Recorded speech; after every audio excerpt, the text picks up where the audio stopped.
Vamos en 63 personas. Sí, Falta ya integrar, comúnmente, es que muchos están cerrando eh, su día laboral, entonces, hay que publicar ahí, postear en redes sociales. En sí. el puerto. Sí. Hoy tengo como 1000 ventanas acá.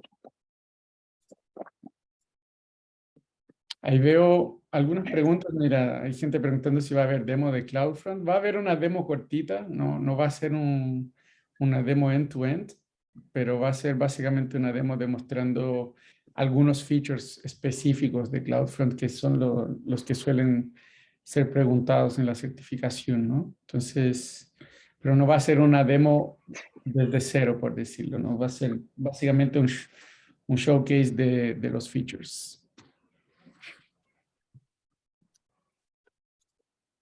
Ahí están dejando otra preguntita. Si CloudFront es CDN. Comentando. Exactamente. CloudFront es un CDN, es un Content Delivery Network o una red de distribución de contenido. Y ese es prácticamente el 70% de lo que vamos a ver en la presentación de hoy, va a ser eso. También vamos a hablar un poco de Route 53, que es un servicio de DNS. Yo sé que hay un video ya que es el que grabaron allá presencialmente en las oficinas de AWS con Gus, que habla bastante de Route 53, entonces yo no puse tanto porque la mayoría del contenido, la mayor parte del contenido ya lo entregó Gus, entonces yo voy a enfocar más en CloudFront hoy día. Buenísimo, buenísimo. Y si alguien quiere saber más de Route 53, yo sé que está publicado el video, ¿no? Creo que fue el segundo o Sí, este es correcto. segundo, ¿no? Sí. Así que pueden ver el video también. Ujú.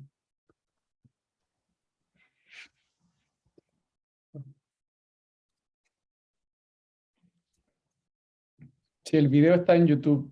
Pueden buscar en el canal de AWS Girls Chile. Yo no sé si está en algún otro canal, Sí, Eli. está en el de User Lo, Group lo- y en el Discord. Creo que en el lo estoy Discord. buscando. Lo estoy buscando y lo voy a compartir. Genial.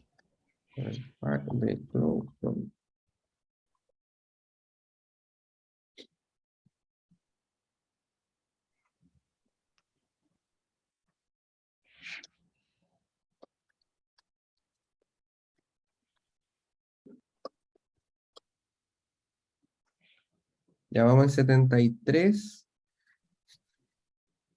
Listo. Ahí yo creo que, ¿cómo lo ven, Cris, Eli? ¿Partimos nomás o no? Yo creo que sí, Porque ya vamos en 70, vamos a llegar a 80, entonces ya vamos a estar cerca y sí. un ratito más, lo más probable es que en 5 minutos más se suban ya el resto de gente, así que si quieres, Adrián, podemos partir nomás. Ok, perfecto. Déjame sacar mis lentes que están bacán, pero así no me van a ver bien. Ahí sí. Ah, bueno, sigue con lentes acá, así que. Ya, vale, muchas gracias. Bueno, buenas tardes a todos, a todas los que están conectados acá. Muchas gracias por venir a esta sesión. Gracias también acá al equipo de las comunidades por invitarme. Voy a hacer una breve presentación sobre mí para que me conozcan un poquito, sepan quién es su panelista del día de hoy. Y ya partimos después de eso enseguida con la presentación. ¿Ya? Mi nombre es Adler Oliveira. Yo soy, actualmente tengo el rol dentro de Amazon Web Services llamado Field CTO. Es un rol, un nombre fancy, pero finalmente yo soy un Solution Architect, igual que cualquier otro Solution Architect. La diferencia del nombre del rol es porque el tipo de cliente que yo atiendo y el tipo de engagement que hago con los clientes es más a nivel ejecutivo, pero sigo siendo Solutions Architect. Llevo ya más o menos 21 años trabajando con tecnología, de los cuales los últimos 3 años y medio trabajando en AWS.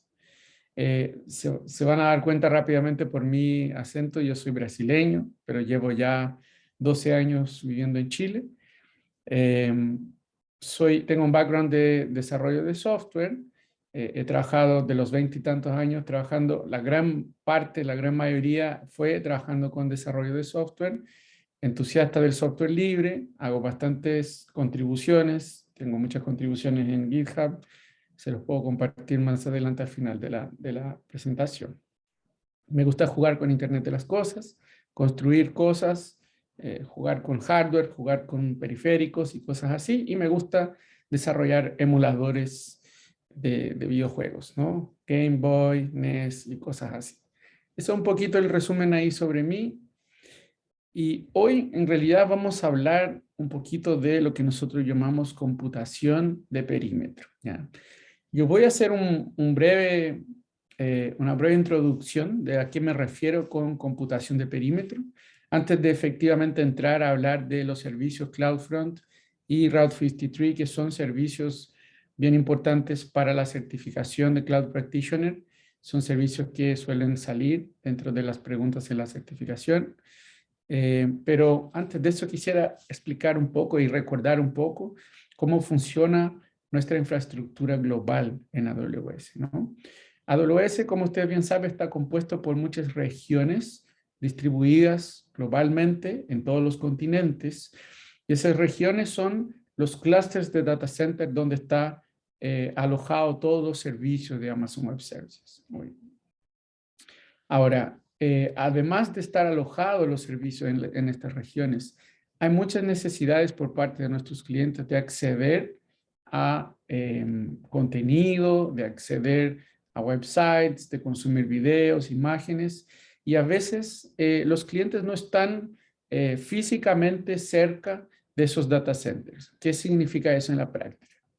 Ay, mi presentación sigue pasando sola acá. Entonces, ¿qué significa eso en la práctica? Que en realidad la distancia entre el browser o la aplicación móvil del cliente y el origen del contenido, en este caso una imagen, un video, es larga. Eso se traduce en latencia y en una mala experiencia muchas veces del cliente. Entonces, los CDNs o los servicios de perímetro tienen como objetivo acercar contenido y acercar ciertas características hacia los clientes, ¿no? Entonces, físicamente existen data centers que están ubicados de una forma más capilarizada geográficamente, y ahí el ejemplo que doy es que nosotros tenemos varios puntos de presencia dentro del CDN acá en Latinoamérica, siendo que la única región que tenemos en Latinoamérica actualmente es Brasil, pero contamos con puntos de presencia que son data centers más chicos, más pequeños, que tienen algunos de los servicios, como es el caso de CloudFront. Esos tenemos, por ejemplo, en Chile, tenemos en Argentina, en Colombia y en algunos otros lugares por acá. Entonces, eso es un poco para recordar sobre nuestra infraestructura global, ¿no? Ahora, ya entrando en los servicios, el primer servicio que les quiero comentar se llama CloudFront, ¿ya? Ese servicio es un CDN, un Content Delivery Network. Y básicamente lo que hace es lo que les comenté, generar copias de archivos de forma geográficamente más cercana a los clientes, ¿no? Ustedes van a escuchar hablar de la palabra caché en varios momentos, ¿no? Cuando hablamos de un caché, en realidad lo que estamos hablando es justamente una copia de ese archivo.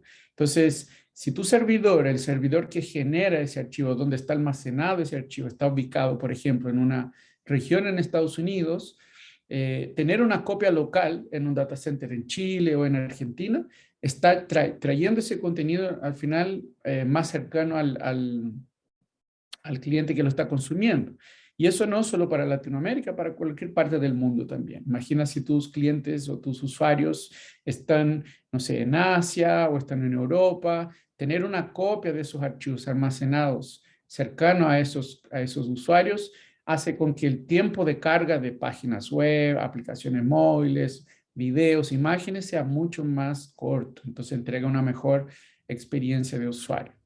Entonces, quiero pasar un poquito acá por algunos de los beneficios que tiene, las ventajas que tiene el uso del CDN.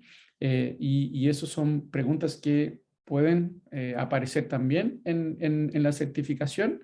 Entonces, las principales que tenemos acá es la aceleración de la distribución del contenido estático, ¿ya? Entonces, cuando hablo de contenido estático, estoy hablando de archivos que no son generados dinámicamente por un web server. Algunos ejemplos: un archivo HTML, un archivo CSS, un JavaScript, una imagen, un video, un documento como un doc o un Excel o cualquier otro tipo de archivo que está ahí almacenado estático y no es generado de forma dinámica. El otro gran beneficio, como les comenté previamente, es la posibilidad de almacenar la copia de ese contenido en una forma distribuida en diferentes lugares al mismo tiempo por todo el globo, ¿no? Eso lo que genera es una menor latencia y una mejor experiencia del usuario. Perdón, tengo algo escrito en inglés acá, pero yo se los traduzco, ¿no? Es la menor latencia, la mejor experiencia. Lo que hace es que el usuario tenga que pagar menos por el costo de transferencia de datos. Como ustedes bien saben, cuando cualquier tipo de dato que sale de la nube, que sale de AWS hacia, por ejemplo, tu browser o tu aplicación móvil, tiene un costo asociado que se llama Data Transfer Out. Así es como se refiere el término en el inglés, ¿no? El costo de transferencia hacia afuera de AWS. Cuando acercas el contenido físicamente a sus clientes, ese costo se reduce. Eso también es una de las ventajas que tenemos acá de la utilización de CloudFront, ¿no? ¿Qué más? Entonces, nosotros tenemos más de 400 puntos de presencia y quiero recordarles nuevamente qué es un punto de presencia. Es un data center que está ubicado en algún lugar del globo, que no necesariamente tiene todos los servicios de AWS, como es el caso de una región, pero sí tiene la capacidad de almacenar algunos servicios de cómputo, pero principalmente servicios de almacenamiento de forma distribuida, ¿no? Entonces, de esos 400 puntos o más de 400, varios de ellos son esos puntos de perímetro, lo que yo me voy a referir de acá en adelante como POP, ¿no? Point of Presence.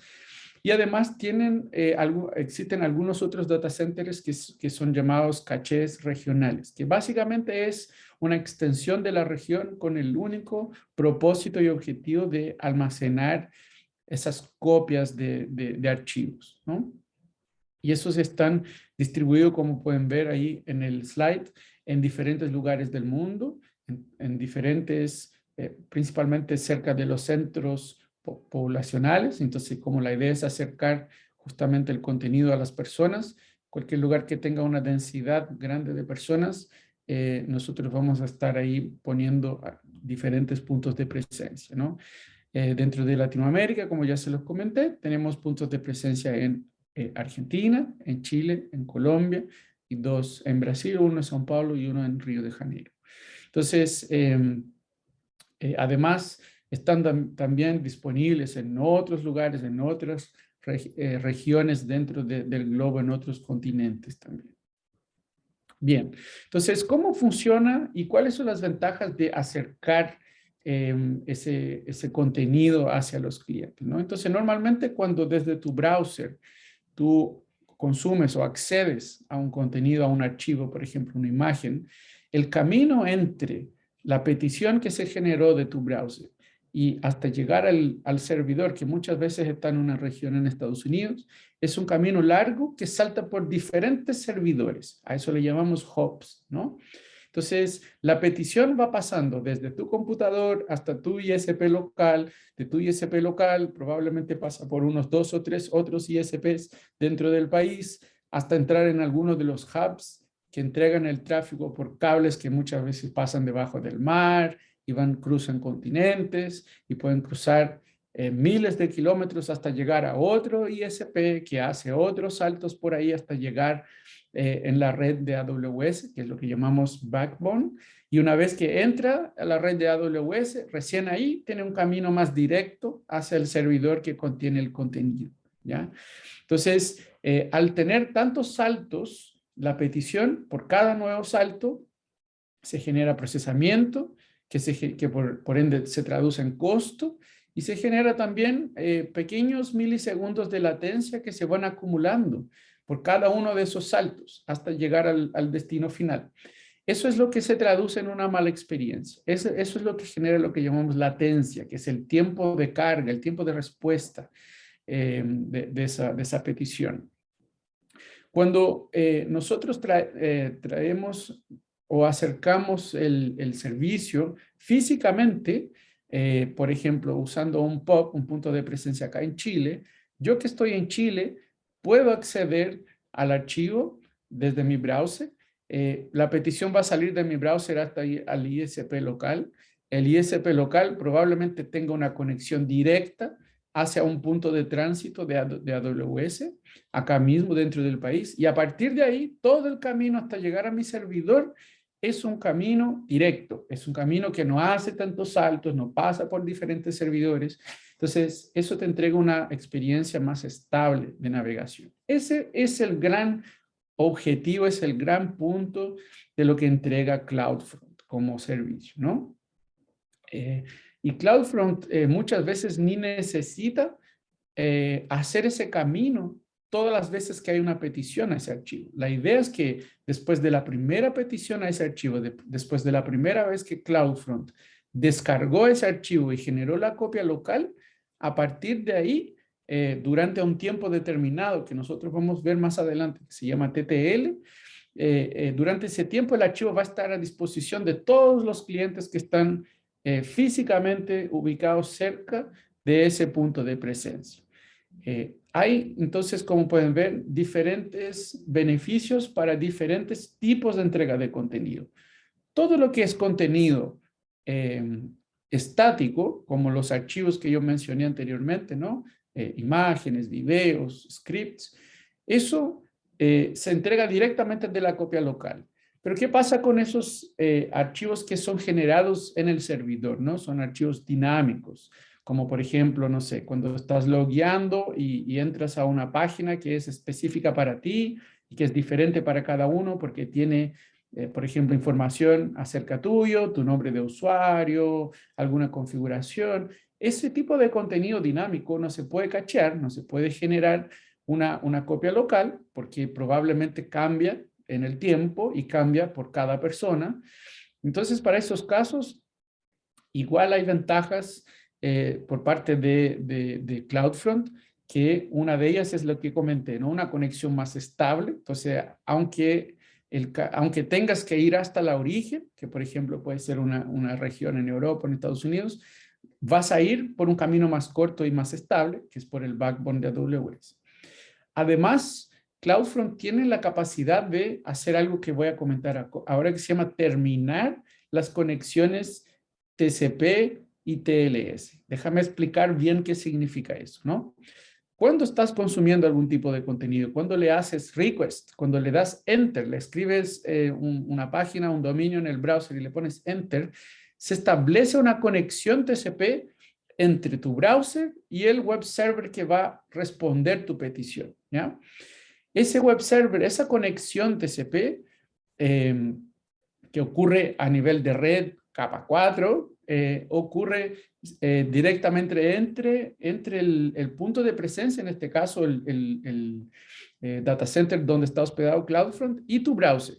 Entonces, el hecho de que esa conexión se produzca entre esas dos entidades permite que, por ejemplo, encriptación y todo lo que llamamos de handshake, que es la negociación de la encriptación, ocurra en ese nivel. Entonces, el handshake TLS o la parte de establecer una conexión segura es algo que toma tiempo, consume recursos de cómputo y por ende hacerlo de forma más cercana genera también más velocidad de carga, más velocidad o entrega el contenido de forma más rápida. Entonces todo eso se traduce finalmente nuevamente en una mejor experiencia de consumo de contenido, ¿ya? Bien, además existen algunos otros beneficios en la utilización de CloudFront como servicio, ¿ya? El servicio CloudFront ya viene con una integración nativa con varios otros servicios de seguridad de AWS. Yo los voy a mencionar acá, 3 de ellos, ¿ya? El primero de ellos es AWS Shield y Shield Advanced.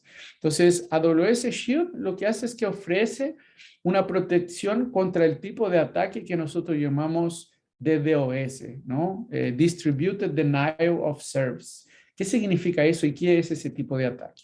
Eso es cuando hay un esfuerzo coordinado de muchos computadores que muchas veces son robots, son computadores tomados por hackers, digamos, que son zombies, que están ahí haciendo su cómputo normal, pero algún hacker lo activa y activa ese montón de computadores para que al mismo tiempo acceda a una misma URL, a un mismo servicio, a un mismo contenido. ¿Qué es lo que pasa en ese tipo de ataque? Como son tantas las máquinas que acceden al mismo tiempo a ese recurso, el servidor que está sirviendo esos requests se sobrepasa, ocupa todos los recursos de CPU, memoria y red disponible y se cae, ¿no? Ese es el objetivo del ataque. El objetivo del ataque es abrumar al servidor con demasiadas peticiones de forma que ese servidor no pueda entregar el contenido que tiene que entregar a los clientes. Ese es un tipo de ataque muy difícil de contener porque normalmente los servidores no están dimensionados para ese tipo de demanda, de tráfico y etcétera. Entonces, cuando llega ese tipo de demanda, no hay nada que uno pueda hacer, simplemente hay que bloquear el tráfico y se cae, ¿no? Entonces, ¿qué es lo que hace CloudFront? CloudFront tiene como CloudFront está adelante de tu servidor, es decir, entre el cliente, que en este caso está representado por las personitas acá, y el servidor, que es el que entrega tu petición, CloudFront tiene la capacidad de detectar ese tipo de ataque y prevenir ese tipo de ataque. Y hace un filtrado inteligente de tráfico para que solamente aquellas peticiones reales que son de tus usuarios pasen por ese filtrado y las peticiones que vienen de robots o máquinas zombie no llegan a tu servidor. Entonces te protegen, ¿no? Entonces Shield es la versión gratis y Shield Advanced es la versión pagada del mismo servicio. ¿Cuál es la diferencia entre los dos? La diferencia es que el Shield Advanced, literalmente, cuando lo activas, tienes un equipo de AWS, que son personas que están ahí disponibles 24/7, con una pantalla visualizando todo el perfil de tráfico que está pasando por tu distribución y pueden generar y ejecutar acciones de mitigación y de respuesta de forma inmediata cuando hay algún tipo de ataque de DDoS, ¿no? Entonces, ese tipo de equipo se llama SRT, ¿no?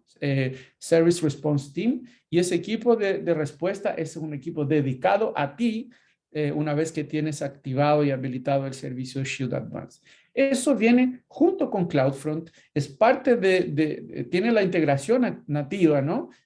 Por lo menos la versión gratis y la versión avanzada de Shield Advanced también tiene la integración nativa, pero tiene costo adicional.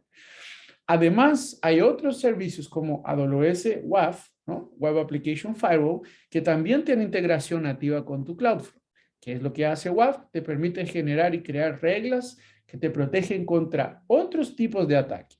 No solamente ataques de denegación de servicio, pero también ataques como SQL injection, cross-site scripting attack, que son ataques de personificación, y algunos otros tipos de ataques más comunes, ¿no? Además de eso, hay un otro feature que tiene que se llama AWS WAF Bot Control. Entonces, constantemente en Internet existen robots que están barriendo los sitios para capturar información. Algún ejemplo de ellos, existen robots malos y buenos, ¿no? Algunos ejemplos son, el robot bueno es el robot de, por ejemplo, los buscadores. Entonces, los buscadores para encontrar tu página web están constantemente barriendo la Internet y encontrando e indexando información y pasan por tu website. Entonces, el WAF Bot Control tiene el objetivo de dejar que pasen los robots buenos, pero bloquea a los robots malos. ¿Qué es un robot malo? Por ejemplo, un scraper, que son páginas que, por ejemplo, están constantemente, o robots, ¿no? Que están constantemente descargando tu página para reindexarla en otros lados o para capturar información del cuerpo digamos, de las páginas y poder disponibilizar en sitios de terceros, cosas como esa, ¿no? Entonces, esos robots malos son prevenidos también por el bot control. Bien, entonces ya hablamos un poquito de cómo funciona el Content Delivery Network. Hablamos un poquito de cómo es posible almacenar esos archivos, esas copias locales de archivos que nosotros llamamos caché en los Edge Locations, que son los data centers que viven cercanamente. Esos Edge Locations o puntos de presencia son los que van a buscar dentro de los centros de caché local o caché regional ese contenido y de ahí el caché regional es el que consume en la otra punta el contenido de tu origen. Y ahora nosotros vamos a ver un poquito más en detalle cómo todo ese proceso funciona. Quiero hacer una pequeña pausa acá, no sé si alguno de los otros panelistas capturaron alguna pregunta o algo que quieran que responda acá, si no, sigo con la presentación. Sí, Adriel, de hecho tenemos una consulta básicamente respecto a si almacena en caché, por ejemplo, CDN en un archivo, ¿eso no genera costo de transferencia cada vez que se consulta? Perdón, ¿me puedes repetir la pregunta? Cuando se Sí. almacena... Al almacenar en un archivo en el CDN, ¿eso no genera costo de transferencia cada vez que se consulta? Perfecto, buena pregunta.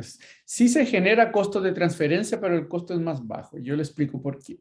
Si recuerdan, como les comenté, el costo de transferencia existe porque cuando hay un camino largo entre el consumo, entre el browser o la aplicación móvil que está haciendo la petición y el servidor que lo está entregando, ese camino, como les comenté, va pasando por diferentes servidores en el camino y cada lugar por donde pasa, alguien agrega un poquito de costo en el camino, ¿no? Y ese costo se va acumulando. Así es como se calculan los data transfer out, que son los costos de transferencia hacia afuera de AWS. No es que al cachear el archivo más cercano el costo se elimina, sino que se reduce. ¿Por qué? Porque el tráfico entre tu origen, que es el servidor donde está almacenado el archivo, y el CloudFront, que es el servidor que entrega el contenido, ese no tiene costo. Entonces tú estás reduciendo el costo asociado a todo el camino, por ejemplo, de un archivo que está en Estados Unidos hasta llegar al servidor CloudFront que está acá en Chile. El único costo que está pagando es un costo de tráfico local, que por lo general sale por un enlace local y no un enlace internacional, que va desde mi casa hasta el servidor local de caché donde está almacenado acá, el servidor más cercano, ¿no? El POP más cercano. Por eso ese costo de transferencia se reduce, no es que se elimina, se reduce. Buenísimo. Muchas gracias. Hay otra consulta, dice, respecto al tema de seguridad y de WAF, si esto bloquea el web scraping. Exacto, entonces volviendo un poquito acá, el web scraping es uno de los robots malos que yo les comenté. La forma como bot control funciona es que cuando tú le activas el bot control, tú puedes definir a través de las configuraciones qué tipo de scrapping es permitido y qué tipo de scrapping es no permitido. Porque hay que recordar que los robots de indexación de páginas de búsqueda también están haciendo scrapping de alguna forma. También están consumiendo archivos, consumiendo contenido de forma automatizada de tu página. Lo que sí normalmente eso es, ese tipo de robot nosotros queremos que lo haga porque queremos que nuestro sitio aparezca, ¿no? En los sitios de búsqueda. Pero sí hay scrappers que son malintencionados, que tienen como objetivo robar contenido. Entonces, hay dentro de WAF Bot Control, hay herramientas para bloquear ese tipo de scrapping. Perfecto. Eso por ahora, Adler. Ya Vale. no tenemos más preguntas en el panel, así que muchas gracias. Perfecto. Igual yo les voy haciendo ciertas pausas en el camino para que vayan Sí, haciendo preguntas. ¿Vale? buenísimo. Bien, entonces vamos a hacer acá un pequeño profundización en cómo funciona digamos, el camino completo desde que sale una petición de tu computador hasta que pasa por el punto de presencia, cuando llega a AWS y de vuelta, ¿no? Entonces, todo parte con un request hacia un archivo. Entonces, recordando nuestro ejercicio acá, si yo le puse un dominio y le puse Enter en el browser, ese request, quien va a terminar esa conexión TCP, va a ser mi punto de presencia. ¿Qué significa eso en la práctica? ¿Cómo eso es posible?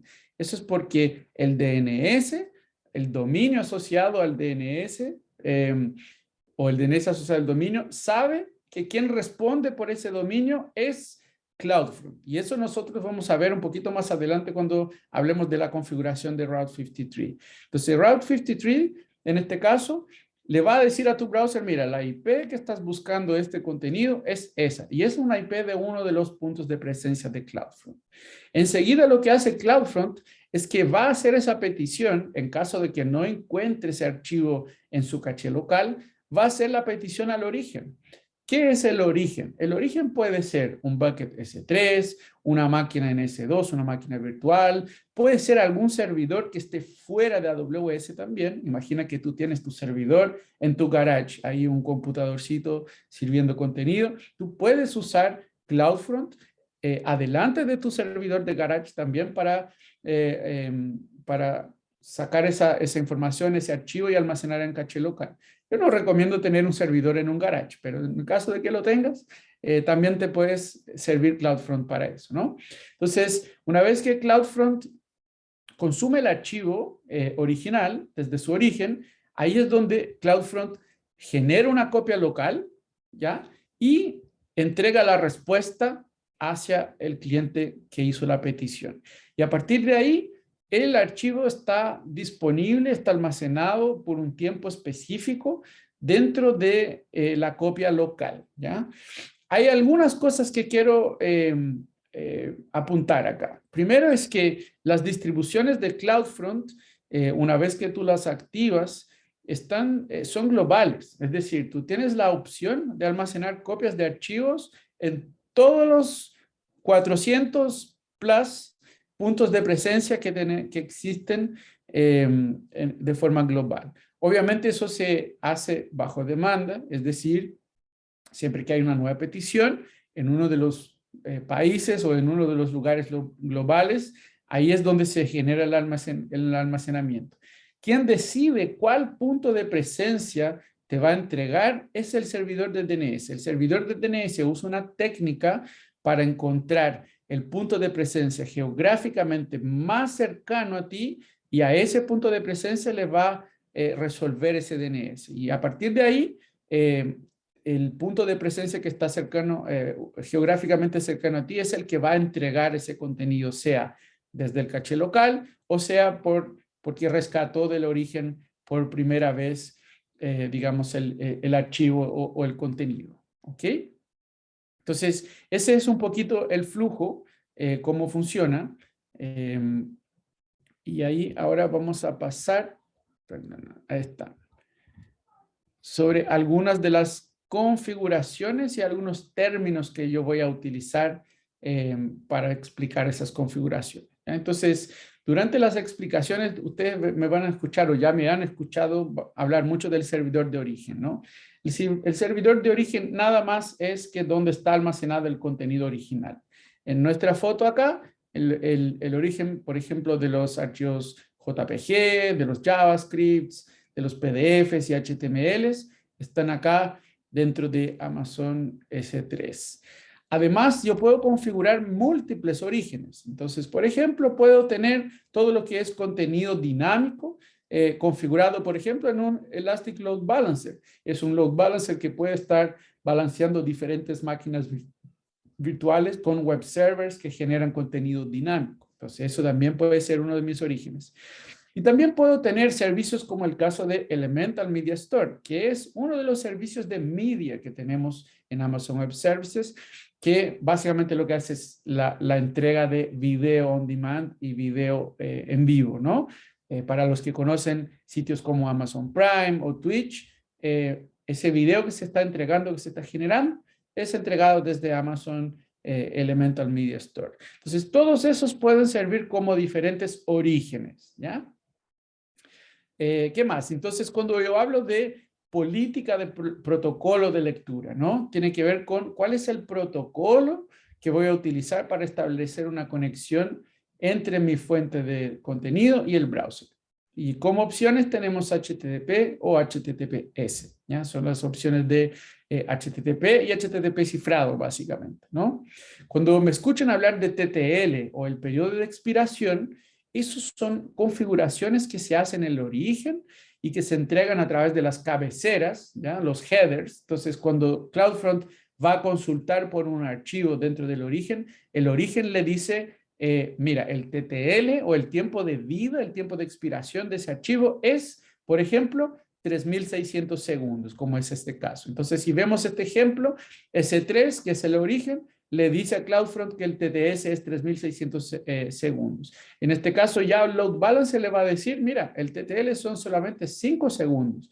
Entonces tú puedes configurar diferentes TTLs dependiendo del tipo de contenido que estás armando, ¿no? Entonces el TTL, recuerdo, es un tiempo en segundos que determina cuánto dura la vida del caché, la vida de la copia de archivo que está almacenada dentro de CloudFront, ¿no?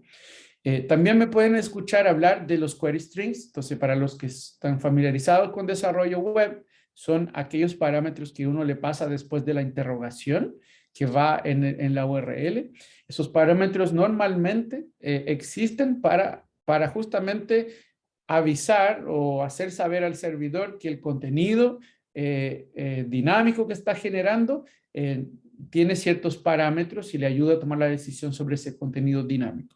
Un punto importante que es una de las preguntas que te puede caer en la certificación es que por defecto los query strings no son reenviados desde CloudFront hacia los orígenes, ¿ya? Eso no es así por defecto. Tú tienes que configurar eso si es que quieres hacer el proxeo o el forward o mandar de vuelta hacia el origen todos los query strings que pasan por CloudFront. Y por último, otra de las configuraciones importantes que tiene es lo que nosotros llamamos de Trusted Signers. Son los firmadores confiables, es decir, quién puede firmar las URLs y cookies para el caso de contenido privado. Entonces, es la primera vez que vamos a escuchar eso de contenido privado. ¿Qué significa eso? ¿Cómo puedo tener contenido privado si hay una copia local almacenada en todos esos puntos de presencia? Entonces, vamos a hacer un experimento acá de pensar en algo como Amazon Prime, ¿no? Amazon Prime es un servicio que tiene cobro, o sea, las personas tienen que suscribirse y pagar una mensualidad para poder acceder a ese contenido. Y ese contenido está almacenado en una copia de caché local. ¿Cómo hago para proteger ese contenido de manera de que solamente personas que están autorizadas a consumir ese contenido puedan consumirlo si es que no lo estoy protegiendo en el servidor original, ¿correcto? Entonces, ¿cómo funciona toda esa parte? Esa parte funciona justamente con dos técnicas que tenemos llamadas Signed URL, que son URLs firmadas, y Signed Cookies, que son cookies firmados. Entonces, esos son los dos mecanismos de protección que nos permiten que CloudFront sea capaz de averiguar si aquella persona que está tratando de consumir un contenido tiene permiso y puede consumir ese contenido. Eso no ocurre en el servidor de origen, sino que lo ocurre ahí directamente en CloudFront, ¿ya? Entonces, ahí con la introducción de esos dos conceptos, ¿cierto? De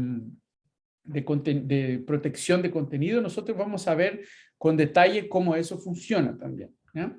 Entonces, bueno, acá en la foto estamos mostrando una copia, por ejemplo, un pantallazo de Amazon Prime, y ahí vemos que hay ciertos contenidos que sí queremos entregar. Algunos son estáticos, otros son dinámicos, algunos tienen que estar protegidos, otros no necesariamente tienen que estar protegidos. Todo eso se puede lograr con CloudFront. Para contenido estático, ya lo hemos hablado. Se utiliza como almacenamiento, por ejemplo, S3 y se puede almacenar una copia local. Para los videos, eso sí, son contenidos privados, entonces están almacenados probablemente también en un S3, con la diferencia que no son de acceso público, solamente se puede acceder una vez que esté autenticado. Tenemos también contenido dinámico, por ejemplo, acá nos está mostrando cuáles son los deals del día, ¿no? Cuáles son las promociones y cosas así. Ese tipo de contenido se cambia constantemente. Entonces, contenido que está constantemente cambiando, o no lo cacheamos, no almacenamos ninguna copia, o lo hacemos por un periodo muy cortito, como algunos segundos, ¿no? Y por último, algo que también hace CloudFront es, como les comenté, el término del handshake del SSL, ¿no? El CloudFront es el que establece la conexión segura con tu browser. Todo eso está cubierto por CloudFront, ¿ok? Y bueno, el user input, que en este caso sería la protección de WAF, que es básicamente la limpieza de la data y la prevención de ataques que pasan desde formularios, por ejemplo, hasta llegar a tu servidor a través de WAF, ¿no? Entonces, eso también está asociado a CloudFront. Todo eso son features, son cosas que CloudFront puede entregar para tu página web. Otro punto importante, que también es importante mencionarlo porque sale en la certificación. CloudFront también es capaz de generar compresión automática de contenido. ¿Y a qué me refiero con compresión automática? Puede que exista algún archivo como una imagen que pesa 100 kilobytes en tu origen, o un texto que pesa 10 kilobytes en tu origen, pero que cuando el browser lo consume, la imagen llega, por ejemplo, a 50 kilobytes, a la mitad del peso. O el archivo que pesaba 10 puede pesar 10 veces menos, ¿no? Ese tipo de compresiones como Broadly o como gzip, están disponibles también de forma nativa dentro de CloudFront a través de algunas configuraciones que permiten que se comprima el archivo antes de entregarlo. Eso hace con que menos bytes, menos tráfico pase a través de la red, entonces te reduce los costos de transferencia de datos, y también te acelera el tiempo de carga de las páginas, el tiempo de carga de los contenidos, porque estás traficando menos datos, menos megabytes, menos carga, ¿no? La forma de habilitar esa compresión es a través de las configuraciones dentro de la distribución de CloudFront. Hay una opción que dice comprimir objetos automáticamente, que no viene habilitada por defecto, pero que puedes habilitar ahí por cada una de sus distribuciones dentro de CloudFront. Bien, entonces para el tema del servicio de contenido privado, ¿no? Entonces yo les comenté que hay dos formas de restringir, digamos, los contenidos privados. Una de ellas es directamente en CloudFront, es decir, que CloudFront haga el control a través de las URLs y cookies firmados de quién puede o no puede acceder al contenido.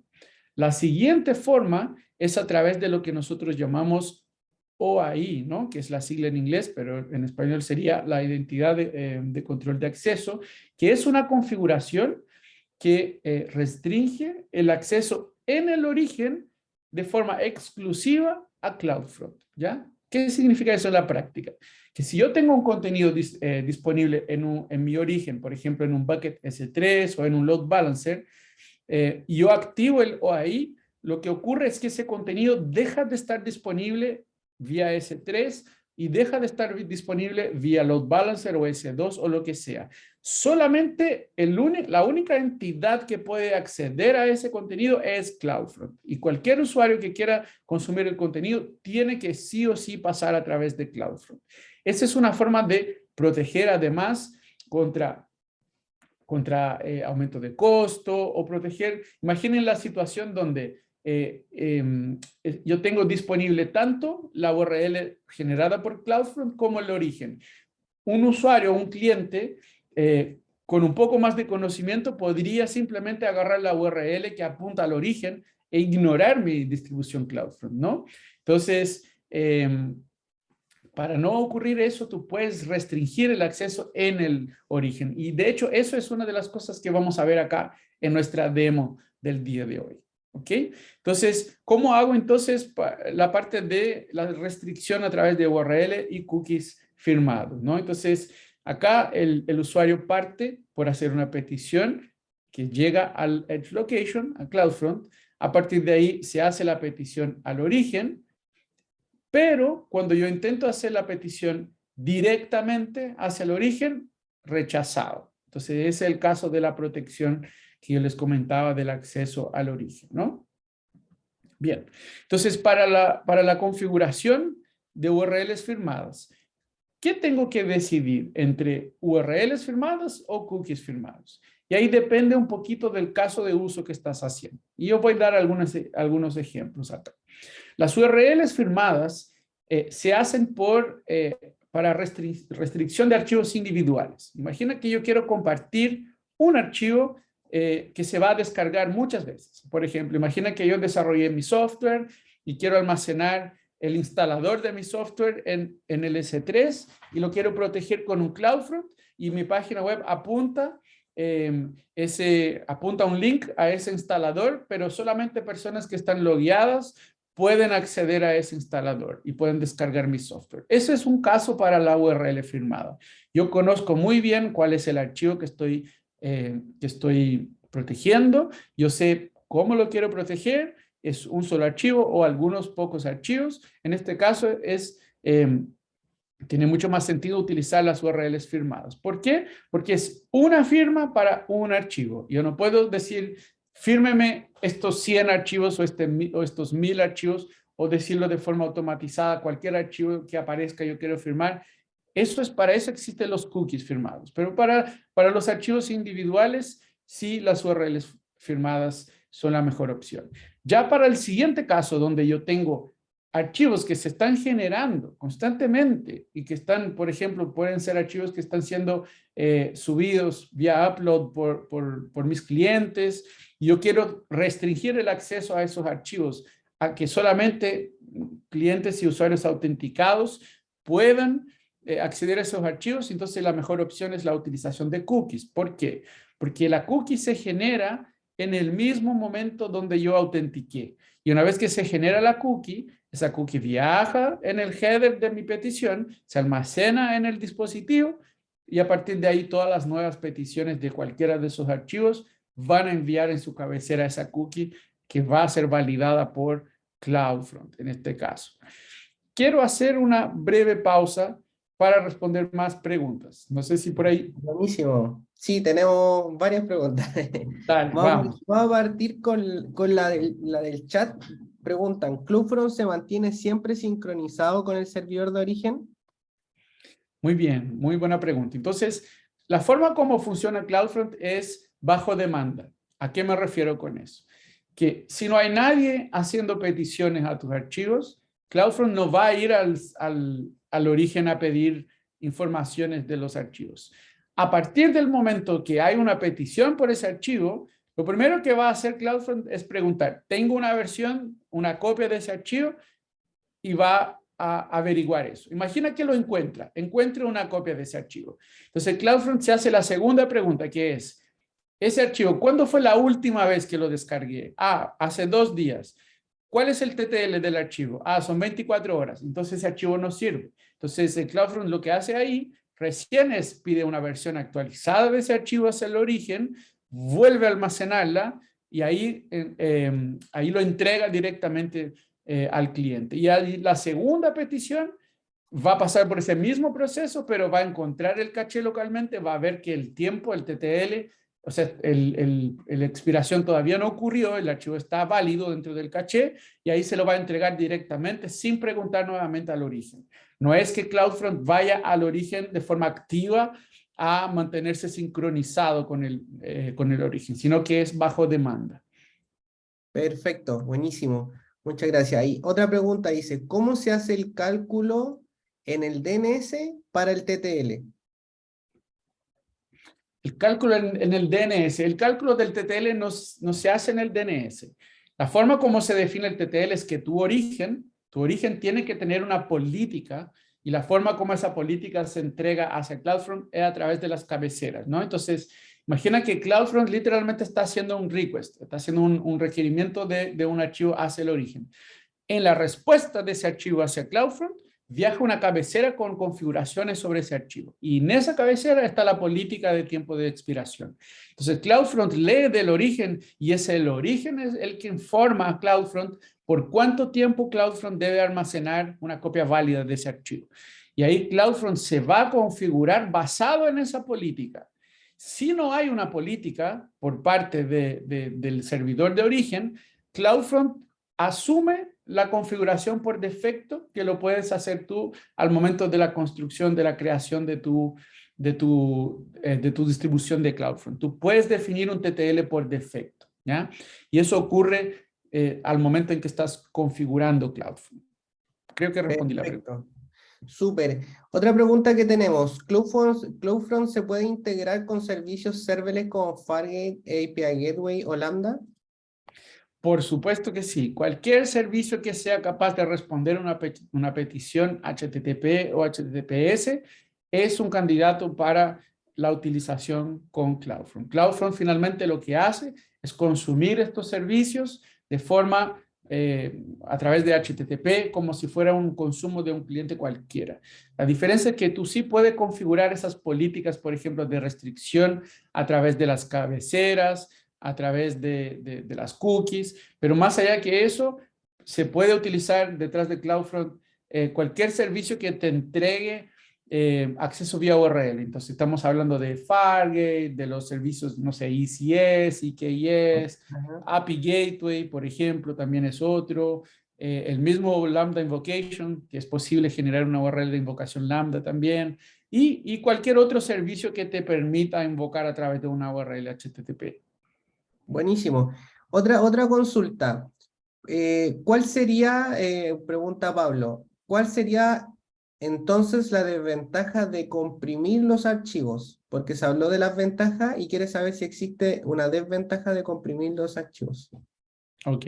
Mira, es un trade-off. Todo es un intercambio, ¿no? La compresión del archivo utiliza cómputo, ¿cierto? Tú necesitas, el proceso de compresión de un archivo es un computador que está computando el algoritmo de compresión.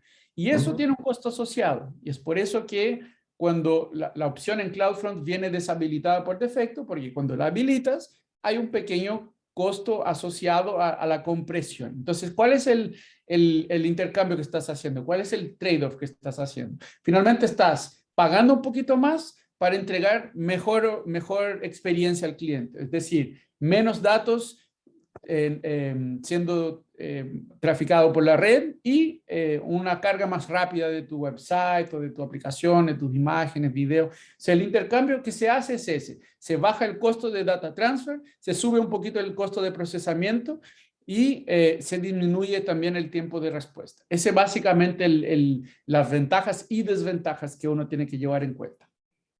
Perfecto, están llegando hartas preguntas, no sé si tenemos tiempo, pero tratemos de responderlas todas ya.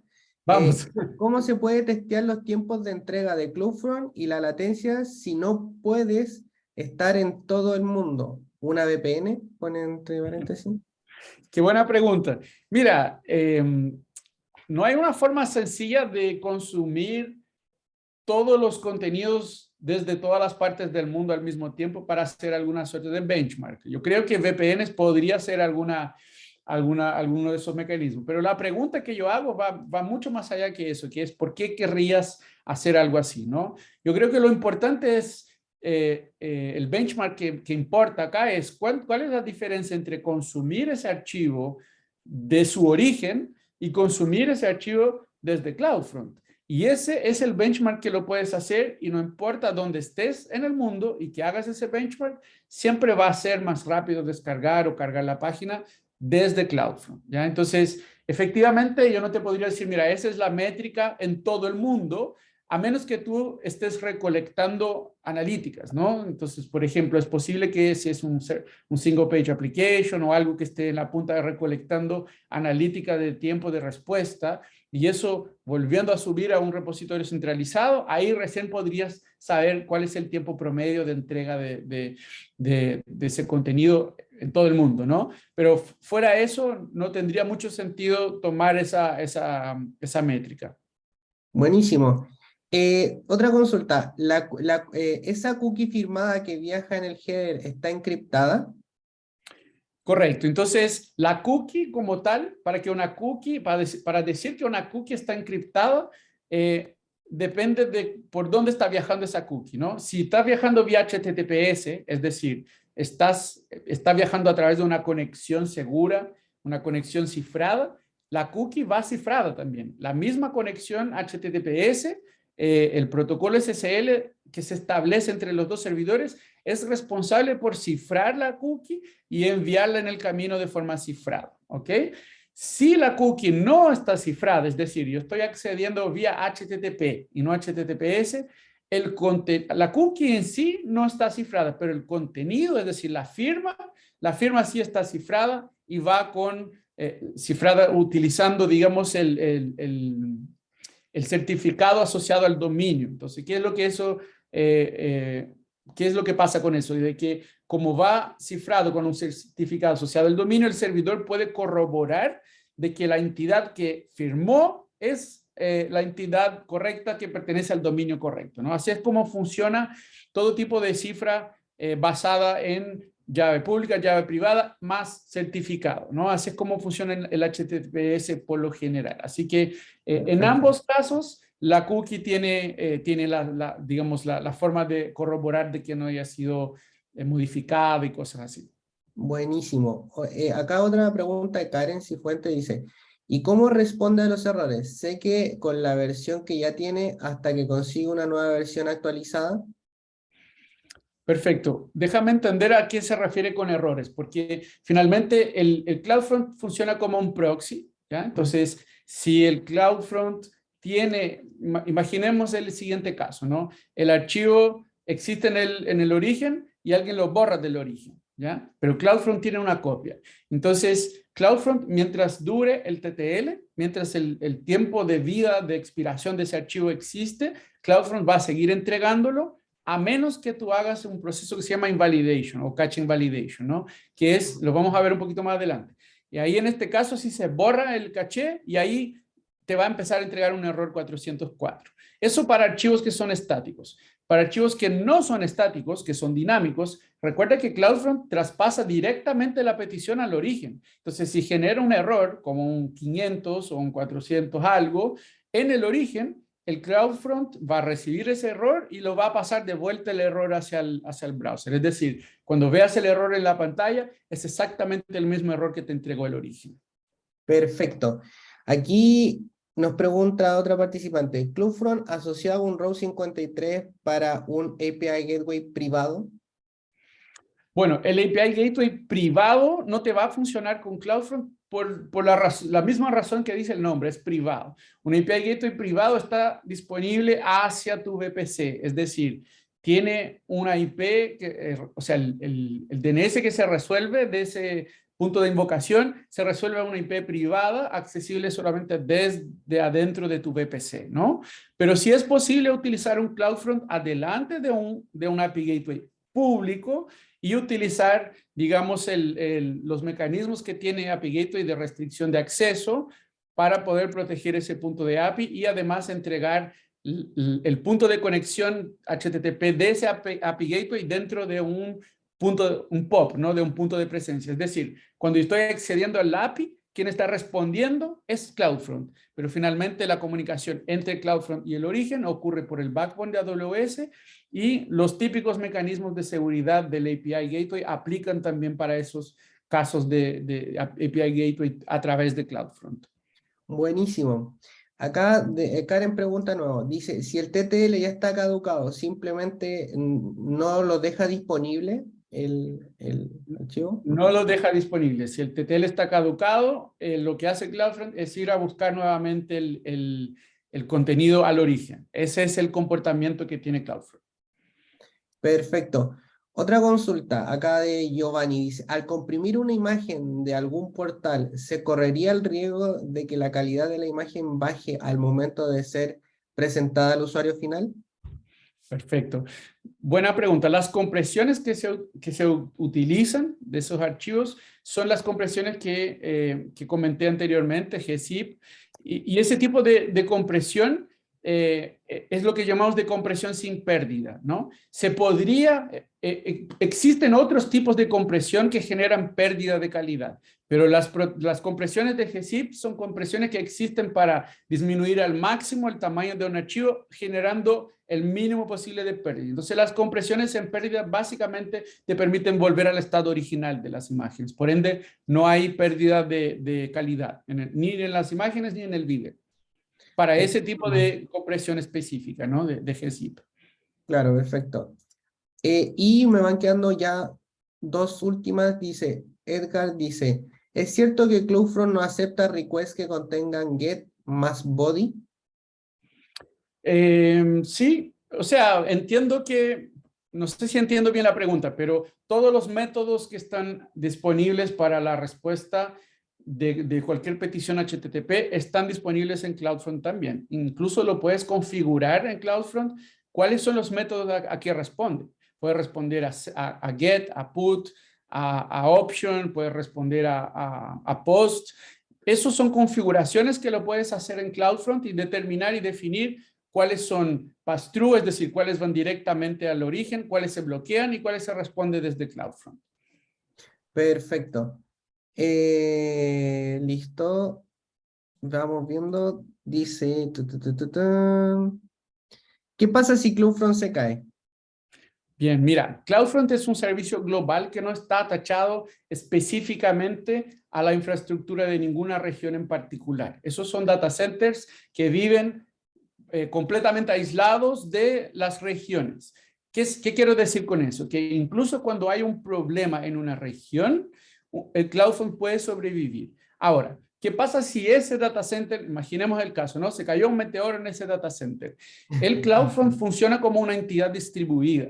¿Qué significa eso en la práctica? Que cuando usas CloudFront y Route 53 en conjunto, Route 53 conoce el estado de salud de los POPs, de los puntos de presencia. Entonces, cuando Route 53 detecta que un POP se bajó o no está disponible porque le cayó un meteoro, lo que va a hacer el DNS es que te va a encaminar al siguiente punto de presencia más cercano. Es decir, siempre va a llegar el contenido al cliente a menos que caigan 400 meteoros, pero la idea es que siempre entregue y tenga el máximo de SLA de disponibilidad posible a través de la red distribuida de CloudFront. El contenido siempre va a llegar, lo que sí puede que demore un poquito más porque está yendo a sacar de un punto de presencia diferente, por decirlo, ¿no?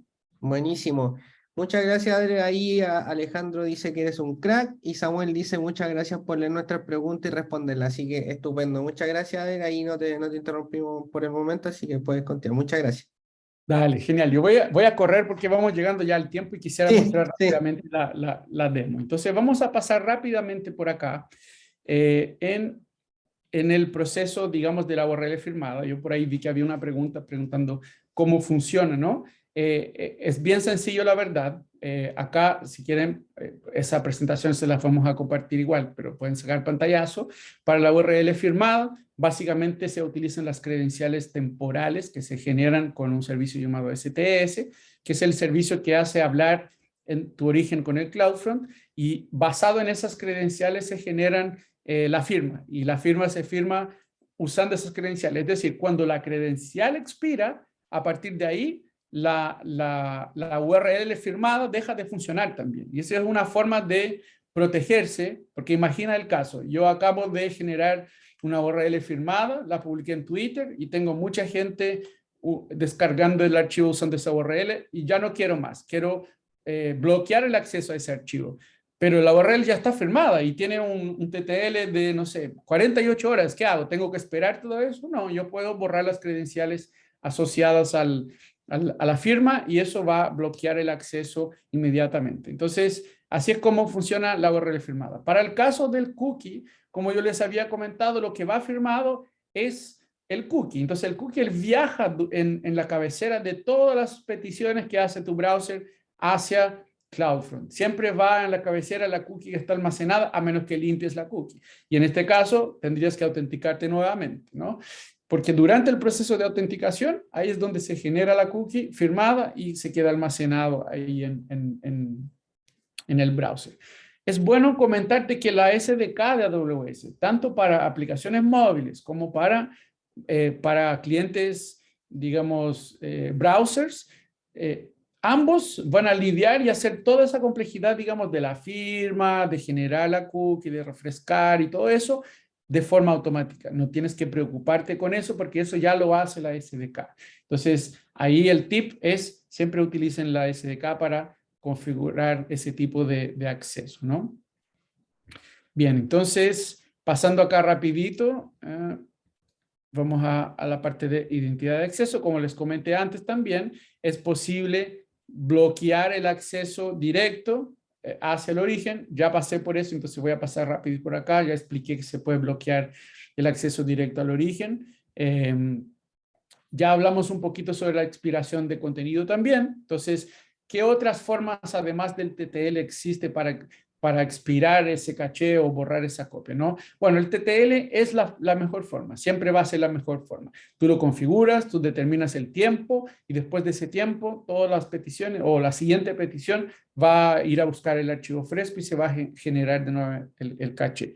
Pero es posible también a usar algunas otras técnicas. Otra de ellas que se utiliza mucho es el cambio del nombre del archivo. Entonces, tu archivo se llama imagen.1.jpg. Bueno, yo quiero una nueva versión. Yo genero el imagen.2.jpg, actualizo el link y a partir de ahí ya no está cacheado, ya es un nuevo link y esa imagen va a ser ya va a estar disponible actualizada nuevamente, ¿no? Eso lo hace de forma automática los packers como Webpack, que agarra la Single Page Application, las aplicaciones como React, como Vue.js y ese tipo de aplicación. Cuando le estás haciendo el bundling, es decir, cuando estás compilando, por decirlo, tu aplicación para distribuirla, se generan nombres únicos de archivos por cada nueva compilación. Eso es muy interesante para los flujos de CI/CD, donde yo quiero que siempre que yo haga un cambio en mi aplicación, automáticamente no quede cacheada la versión vieja que yo tenía. Entonces, la forma más eficiente de hacer eso es a través de los cambios de nombres de archivos, ¿ya? Y por último, existe otro mecanismo que es tu último recurso porque es muy poco eficiente, que son las invalidaciones de objetos. Yo puedo ir directamente a la consola, invalidar los objetos y eso lo que va a hacer es que le va a mandar un comando a los 400 tantos servidores para decirle borren el caché de ese archivo. Entonces, entienden que para sincronizar más de 400 puntos de presencia que potencialmente tienen una copia de ese archivo, es poco eficiente.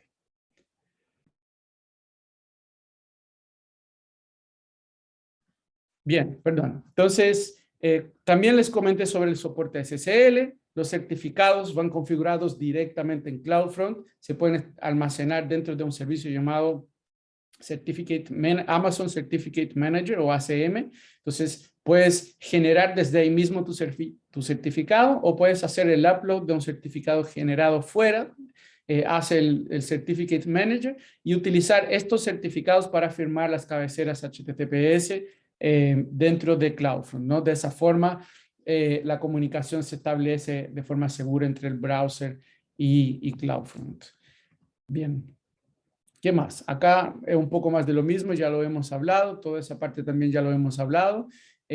Otra cosa importante que pueden hacer es restringir el acceso por país. Entonces yo puedo definir a través de CloudFront que el acceso solamente estará disponible dentro de los países seleccionados o puedo bloquear países que yo no quiero que tengan acceso a mis archivos y eso también permite utilizar CloudFront. Probablemente algunos de ustedes han accedido a servicios como Netflix, donde a veces ciertas películas no están disponibles en un país o están disponibles en otro. Esos lo logran a través de técnicas muy parecidas a esa, donde pueden definir, habilitar o deshabilitar blacklist, whitelist, de cuáles países tienen acceso a ese contenido.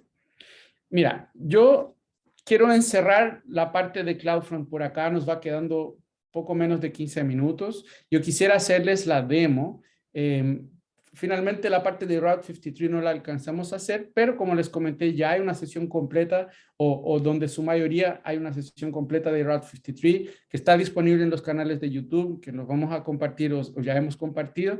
Así que yo lo que voy a hacer es mostrar una breve demo que tengo acá. Si me dan un segundo para cargarla.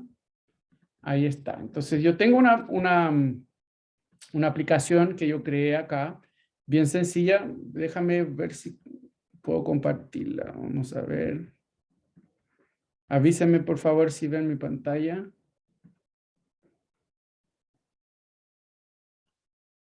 ¿Pueden ver mi pantalla? ¿Alguno de los panelistas? Ya, bien. Sí, se ve. Listo. Sí, sí, la vemos. Listo. Entonces, acá tengo una pequeña aplicación, ¿ya? Que simula, por ejemplo, un YouTube, por ejemplo, donde yo puedo subir archivos, entonces yo puedo hacer upload de archivos y puedo además consumir esos archivos, ¿no? Como pueden ver, yo le hice clic acá y los archivos no están disponibles, me está pidiendo loguear para poder visualizar los archivos. Entonces, yo asumo, entonces todo eso está, hay una distribución de CloudFront que está entregando eso, y como yo no estoy logueado, si yo intento acceder a cualquiera de los archivos que está ahí sin estar logueado, como hay una cookie firmada, no me lo va a dejar, y eso es lo que quiero demostrar acá para ustedes. Yo voy a partir primero mostrando el caso feliz, ¿no? El caso donde yo sí estoy logueado, tengo la cookie habilitada y puedo acceder al archivo. Entonces acá hice mi login, voy a ir a la parte de clips, se me van a cargar acá los archivitos, entonces tengo un clip acá, le puedo poner play, déjame disminuir el volumen acá para no asustar a la gente.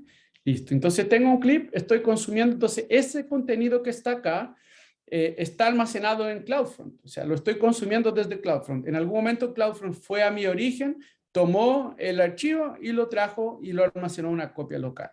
Lo mismo con el thumbnail que me apareció acá. Entonces, si yo ahora hago eso que está acá, defino que quiero ver la URL de las imágenes y hago un refresco acá de mi página, apenas se cargue, acá está, miren. Entonces, ahí se cargó el thumbnail. Yo puedo tomar esa URL que está acá, que es la URL del thumbnail, y tratar de accederla acá vía página. ¿Dónde está? Vamos a poner ahí. Y ves que yo puedo acceder. ¿Qué pasa si yo agarro esta misma URL e intento acceder utilizando una ventana privada, que no sé si se está compartiendo acá? Déjame ver acá un segundo. Me avisan si ven mi pantalla. Sí, se ve. Ahí estamos en Sí. el Firefox privado. Firefox privado. Entonces, si intento entrar a la misma URL, van a ver que yo tengo acá missing key. Entonces, no me deja consumir, me genera un error, no me deja consumir el archivo porque yo no estoy logueado, yo necesito una cookie privada para poder acceder a ese archivo, ¿no? Entonces, ese es como la configuración, la forma que se hace. Lo mismo para el video. Si yo intentara consumir, pero déjame mover acá, si yo intentara consumir el video desde cualquier otro browser que no esté logueado, no tendría la cookie firmada, no podría acceder, ¿no? Entonces, ¿cómo eso está configurado? Porque finalmente cuando yo no estoy logueado, si yo le hago el sign out, igual tengo, por ejemplo, imágenes y otras cosas que sí puedo acceder y que no me está bloqueando, ¿no? Entonces, la forma como eso funciona es que dentro de CloudFront, déjame ver si mi sesión todavía sigue activa acá. No sigue, voy a tener que refrescarla. Dame un segundo para refrescarla. Vamos si actualiza mi sesión. Acá está. Entonces, yo acá estoy y voy a navegar hacia la pantalla de CloudFront.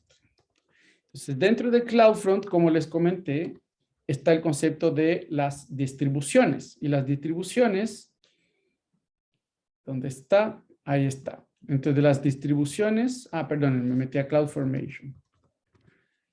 es un error común. Siempre voy a CloudFormation en lugar de CloudFrame. Ahí está. Entonces acá están varias distribuciones dentro de las cuales yo puedo, cada una de esas es responsable por distribuir algún tipo de contenido específico, ¿no?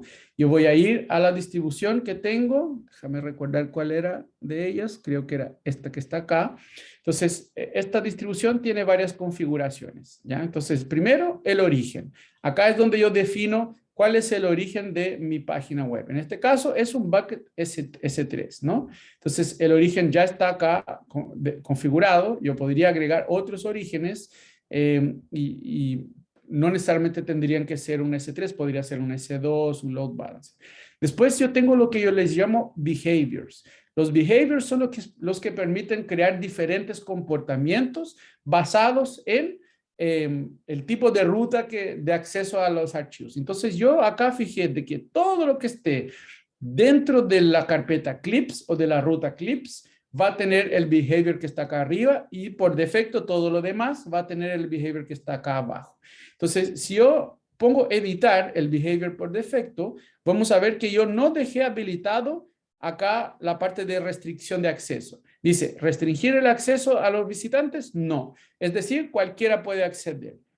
Pero, cuando yo voy al segundo behavior que yo agregué, llamado clips asterisco, yo voy a ver acá que la restricción de acceso es si defino quién es el firmador, es decir, la cuenta que autoriza eso, y defino cuáles son las cuentas. En este caso yo puse self, significa que es la cuenta que estoy en este momento conectado, utilizando. Esa es la única cuenta que puede firmar, sea las URLs o las cookies, para permitir el acceso.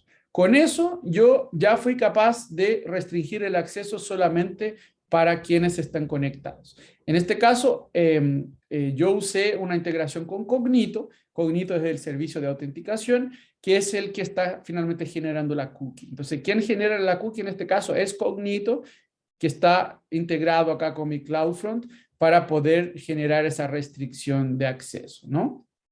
Además de eso, si nosotros vamos a las configuraciones generales de CloudFront, podemos ver algunas otras cosas también. Primero, yo tengo acá el certificado que estoy utilizando para poder entregar la versión HTTPS. Pueden ver que yo tengo un dominio propio y que tengo una versión HTTPS. Quien firma ese certificado que está configurado acá. Ese certificado está habilitado dentro del ACM, el Amazon Certificate Manager. Yo simplemente lo elijo acá. La otra configuración que tengo es finalmente, en lugar de utilizar la URL por defecto de la distribución, entonces ustedes pueden ver que mi distribución tiene su propia URL, que está acá. Si yo accedo a esa URL, yo debería ser capaz de ver la misma página. Pueden ver que la URL es distinta, pero para poder acceder a la URL usando mi dominio propio, que está acá, yo vengo a la configuración y apunto acá cuál es mi dominio. Eso es una configuración directa con Route 53. Ese dominio está hospedado en una zona pública dentro de mi servicio Route 53 también. ¿Qué más importante? Yo creo que esos son como los puntos principales que cubren los temas que yo comenté en la presentación y que básicamente son los puntos más importantes para saber pensando en la certificación de Cloud Practitioner. Todavía nos quedan algunos minutitos, creo que 5 minutitos. Aprovechemos para responder unas últimas preguntas y pedir a la gente que llene la encuesta. No sé si tenemos alguna pregunta más que responder acá, Edu. Por el momento creo que, bueno, ahí Amneris pone si hay algún tip para la certificación.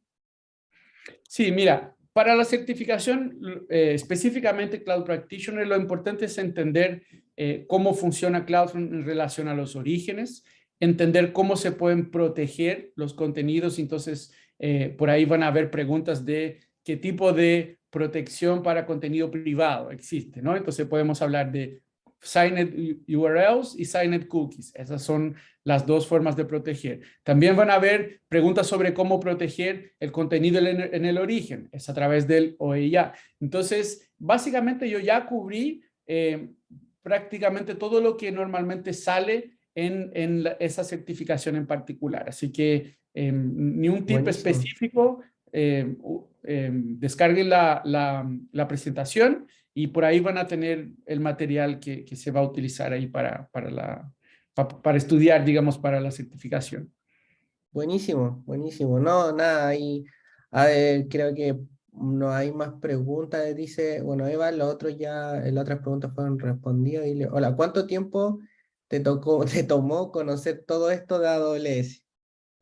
Uy, esto es un servicio, ¿no? AWS tiene 200 y tantos servicios. Bueno, yo llevé por lo menos los 3 años y medio que llevo trabajando acá, más los otros 5 años que trabajé con AWS antes de entrar a AWS. Pongámosles 8 años y medio por ahí, pero en realidad no es necesario. Yo creo que para empezar a usar, basta empezar a meter manos, a probar, a hacer cositas pequeñas. No hay que aprender todo para empezar a usar. Lo importante es elegir algún caso de uso o alguna curiosidad o algo y empezar de pequeñito usando un servicio, una cosita y armar tu propio website y ponerlo en un S3 y ponerlo en CloudFront y por ahí uno ya empieza a familiarizarse, ¿no? Buenísimo, buenísimo. Bueno, creo que con eso estamos, Adler. Ahí no sé si me puedes devolver el host para Ah, poder por supuesto. cerrar la La sesión. foto. Y la foto, exacto. La Y esa foto. foto. Espera, Sí, déjame ver bueno, cómo tenemos te una devuelvo. dinámica de todos los miércoles de que la gente ahí se saque sus fotitos con nosotros y después para poder hacer un collage y lo mandamos al Discord. Así que, gente, bueno, como todos saben ahí, ya saben Vete qué por acá. hacer, ahí para que se tomen sus No fotitos y veo, no después veo. vamos a las redes. Extrañáis, y dice Jimmy, sí, Isa anda de viaje, le tocó viajar, así que pronto la tendremos ya la próxima semana.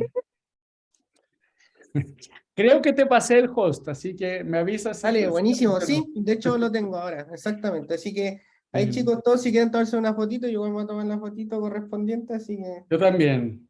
ahí con todos. La foto. Y aquí Buenísimo. nos las tomamos todas. Todo. Ahí tengo la foto tomada ya. Ya, bueno, Eli, vamos a quitarle esto para que te veas. Genial. Todo. Buenísimo, Vaya chicos. sea, pues. Muchas gracias a todos, fue un placer. Muchísimas gracias, aprendimos todo, me incluyo, aprendí un montón de ti, así que Sí, genial y fue estuvo un bastante placer. bueno. Sí, fue un Vale, no, placer gracias a enorme todos poder tenerte ustedes. con nosotros. Feliz de volver cuando ustedes me llamen, ¿vale? Estén Buenísimo, muy bien. eso me parece Gracias. espectacular. Te vamos a Un tomar la abrazo a palabra. todos, que estén bien. Dale. Saludos. Chao, chao, Chao, que estén gracias. bien. Edu, no te salgas. No, no me salgo. Estoy aquí. Sí, sí, porque tenemos, si nosotros nos salimos, nos sale la encuesta. Ah, perfecto. Entonces, ¿qué tenemos Tenemos que que hacer? esperar que se salgan todos. Ah, dale, Sálganse. perfecto. Sí, perfecto. Sí. Ya que mientras Eli payasea, ya payasea Eli. Algo.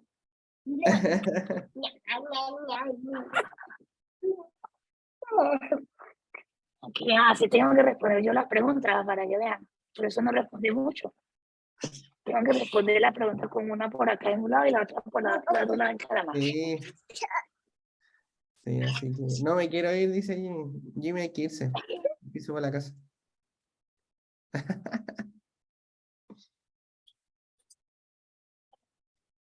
Buenísimo. Ya, Eli, ¿no?